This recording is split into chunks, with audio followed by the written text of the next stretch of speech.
Ladies and gentlemen, Assistant Secretary Angelica Escalona, Department of Foreign Affairs Spokesperson. Magandang umaga po sa inyong lahat. The President will be participating in the 47th ASEAN Summit and related summits, all happening in Kuala Lumpur, Malaysia, from October 26 to 28, 2025. The President will be joined by leaders of other ASEAN member states, ASEAN dialogue partners, and international organizations at the invitation of Malaysian Prime Minister Dato Seri Anwar Ibrahim, who serves as this year's ASEAN chair. The summit is a mechanism for leaders to provide policy direction for ASEAN, build consensus on matters of mutual interest, and exchange views on key regional and international issues. The President is expected to attend 14 leaders-level meetings and 3 signing ceremonies. Some of the meetings that the President will attend are shown on the screen. Next. The President will be signing the declaration on the admission of Timor-Leste into ASEAN as its 11th member. He will also witness the signing of the second protocol to amend the ASEAN Trade in Goods Agreement, or ATIGA, and the ASEAN-China Free Trade Area 3.0 upgrade. In all these engagements, the President will advance Philippine interests in ASEAN by strengthening security and stability, enhancing economic cooperation, and broadening engagement with dialogue partners. The leaders are also expected to discuss various global issues that impact the region and beyond. These include the situation in Myanmar, the economic uncertainty, and other geopolitical and geoeconomic challenges that affect the region. Next, to date, there are 80 outcome documents that are expected to be issued, adopted, or noted during the summits. Some of these documents are shown on the screen. The President will likely have a number of bilateral meetings with his counterparts at the sidelines of the summits. Finally, during the last day of the summit, on October 28, there will be a closing and handover ceremony of the ASEAN chairship from Malaysia to the Philippines. Building upon the success of previous ASEAN chairs, the Philippines will take this opportunity to introduce how we will steer the future of the region and beyond by galvanizing community building efforts during our chairship. Thank you. Questions from the MPC? And the FOCAP. First, Maricel Nalili, TV5. Good morning. Bilateral meetings with what particular countries? These are still being confirmed. It will be announced in due course, several of them. So how many, do we have a rough estimate? And no, some are still for confirmation, so several. Okay, Yes. thank you. Marie Sumali, GMA News. Hello po, ma'am. You mentioned a while ago about the geopolitical issues that will also be advanced by the Philippines in this ASEAN summit. Given the ongoing tensions in the West Philippine Sea getting more intense, does the Philippines plan to raise specific incidents or concerns during the summit? And what concrete outcomes does the Philippines hope to advance at this summit, especially with regards to the progress of the Code of Conduct? Okay, I cannot preempt what the President will say at the summit, but broadly speaking, peace and security, maritime cooperation are among the topics that will be discussed. As regards the Code of Conduct, well, as the incoming chair, the Philippines will work with ASEAN member states and China for the conclusion of an effective, substantive, and legally binding code of conduct in the South China Sea.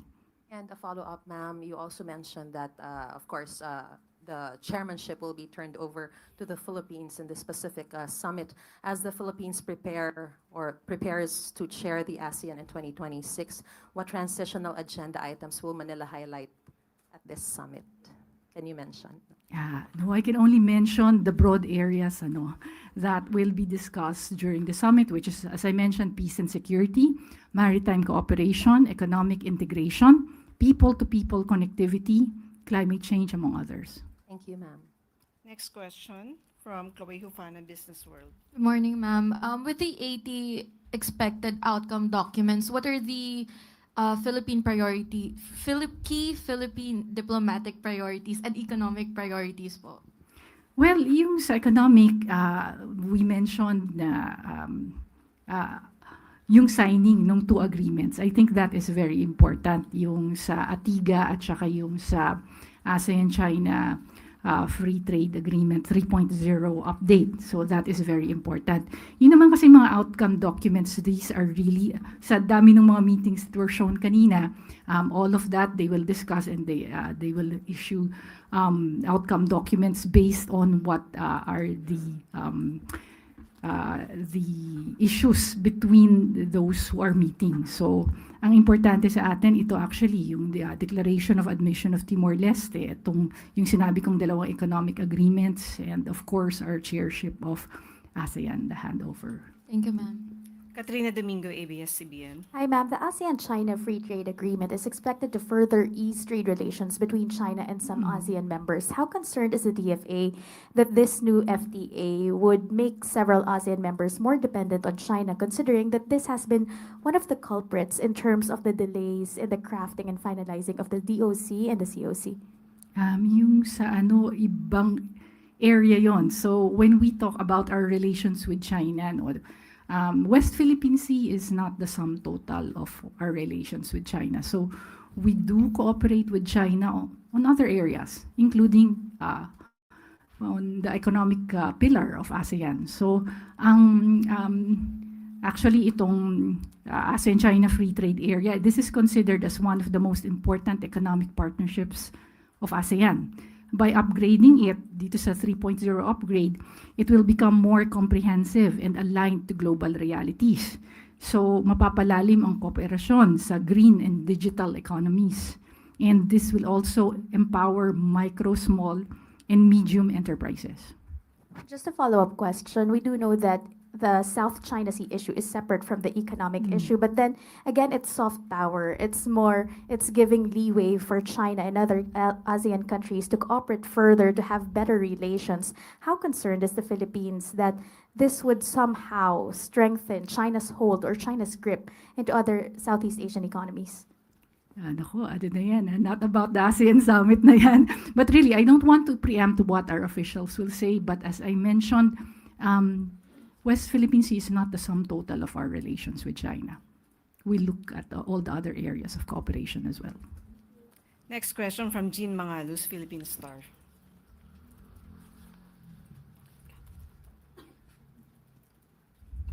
Hi. U.S. President Trump is expected to attend the ASEAN summit. So what can we expect from this? Will he meet with President Marcos? And is President Trump's presence at the ASEAN a pro or a con? There are reports that he will attend, but we are still waiting for the chair Malaysia to make an announcement. How concerned are we? Well, as regards yung sa US natin, well, for us, it's really about engaging the US. In what fields?